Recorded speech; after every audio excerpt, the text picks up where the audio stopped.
adaptive sports because I think that it saves lives. I have many friends who have said that it saved their life, and I know firsthand that adaptive sports have saved mine. I will also always advocate for people in the veteran population. I think that it would be a disservice to my father's generation to ever give up on advocating for more rights, more support, and more help, not only in adaptive sports, but to help fix the issues that we have with the VA and to help people understand the importance of mental health. So those are a lot of things, but really it boils down to I will always strive to serve my veteran population. Ellie, what are you most proud of as a Paralympic athlete, and what are you most proud of as a veteran? I think they're the same.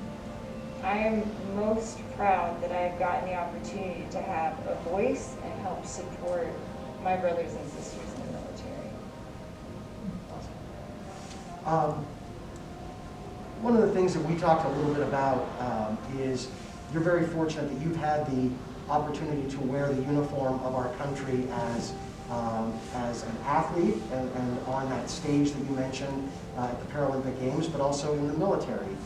Talk about what that means or what that feels like to have the opportunity to wear both of those uniforms and represent our country. The uniform is a very precious thing to me, I think to most veterans. Wearing both uniforms has the same feel, I guess, as the other question. It is always an honor to wear our flag, and any opportunity I get to, it charges you. It gives you a different level of self-awareness and power. You realize that it's not just you on these stages, it's a whole group of people that brought you to that stage. What would be your message to a young person that was thinking of serving in the military in some capacity? Well, young Ellie wasn't going to listen to anybody, but I would encourage someone to research what they want to do, find someone who's already in that role, and educate themselves the best they could so they knew what they were getting ready to do. So you have several Paralympic medals, Invictus Games, Warrior Games, Can-Am, and lots of other awards and medals that you've received. What are you most proud of in that regard? Out of medals? Sure, yeah.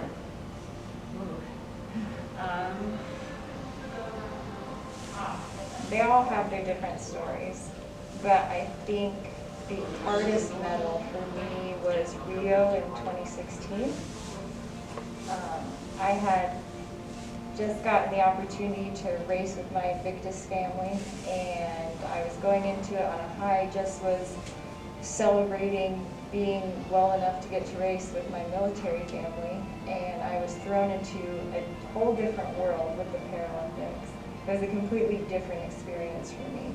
The coaches were great, the staff was great, but competing with your military family, while we will kind of, harass each other and have a good time at each other's expense, it was so intense. It was my first international team event, and of all the events to be my first, it was games. And it was hard. There were days where I doubted that I deserved to be there. There were days where,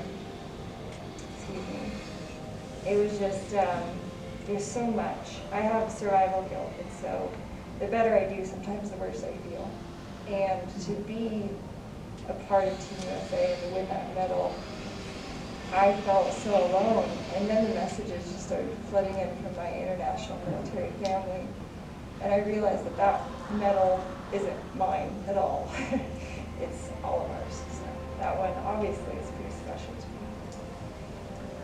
me. So you've been through the museum several times, as I mentioned. Maybe talk a little bit about what some of your favorite exhibits or galleries or experiences are. The whole thing. I love this museum. I love museums in general, but this one, I'll say my favorite takeaway from this museum as a whole is that it isn't all about gold medals.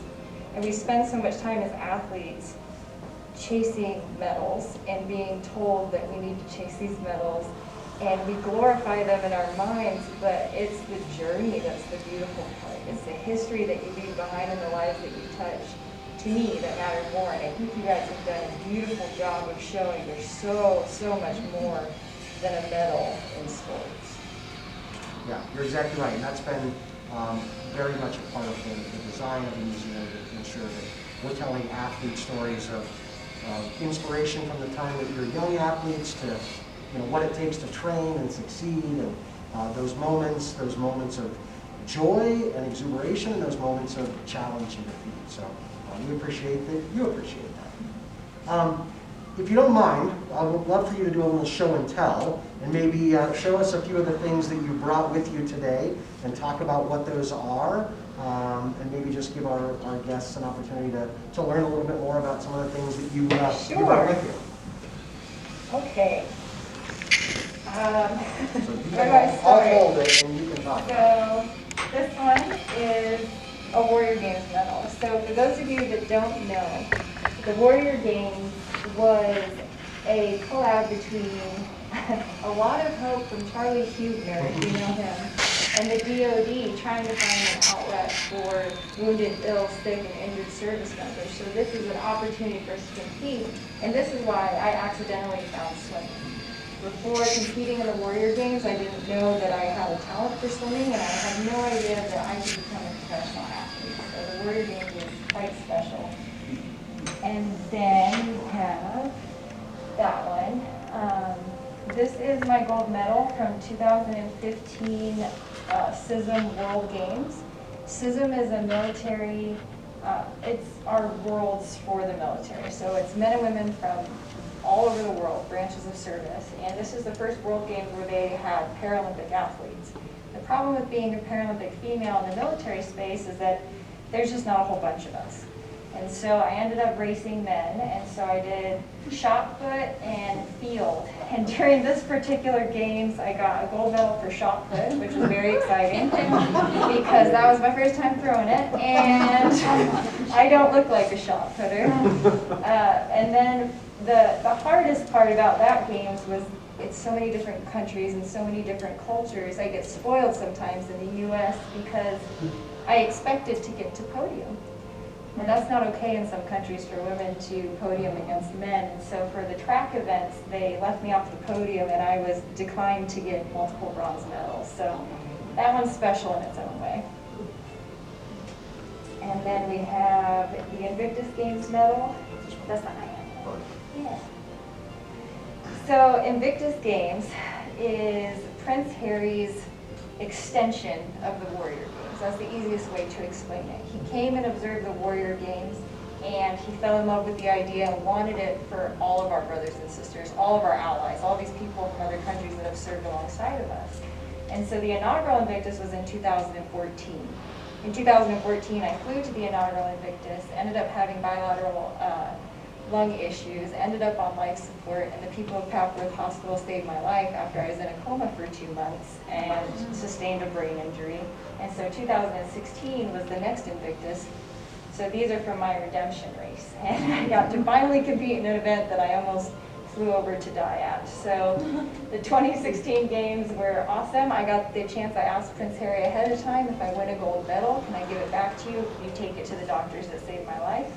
So that's one of my 4 medals. The other one is hanging in Papworth Hospital, and Harry made good on his promise and took it to the doctors for me. That's awesome. Yeah. And then we have Rio. You can take that out if you want. I'm going to try not to drop it. Those are fun. If you want to come and pick it up, I don't mind. If you shake it, it rattles, it makes noise. It's very fun. That's the medal I spoke on earlier that was emotionally probably one of the most difficult medals I've ever had the chance to receive. That's for the 100-meter breaststroke. You want to talk about this one? Sure. I'm not going to pick that one up. Why? It's like a club. It's fun to pick up. You guys can pick it up too. I don't mind. I'll disinfect it later. This is, I have an embarrassing story. Do you want to hear it? Yes. You like embarrassing stories? Cool. I received the Pat Tillman Award for Service in 2016. This was a complete surprise. I got called on the phone and the gentleman said, Sergeant Marks, you are going to be receiving the Pat Tillman Award for Service at the 2016 ESPYs. I said, oh man, that's amazing. I'm from Arizona. I know who Pat Tillman is. What a beautiful story. He was so courageous, but what on earth are the ESPYs? That's exactly what he did to me. He laughed at me. And so after he got done laughing at me, he very nicely educated me on something that I probably should have had a little bit more awareness about. And then I got to experience receiving the Pat Tillman 2016. That was a very exciting, surreal experience. Also part of your show and tell, you shared some photos with us. Yeah. So we'll have Michelle bring those up and then maybe just let you talk about some of these photos and where they were in your journey and your career and what they mean to you. So this is Henri Baby Ellie. This is Project Challenge. So this is where it all started. This is where I found my home in structure and in the love I had for the veterans who gave me time and love and helped me become the person I wanted to be. That is me as a medic in Iraq. I'm short, and you can't see the bottom of the picture, but I'm on my tiptoes to rest my aid bag on a little T-wall.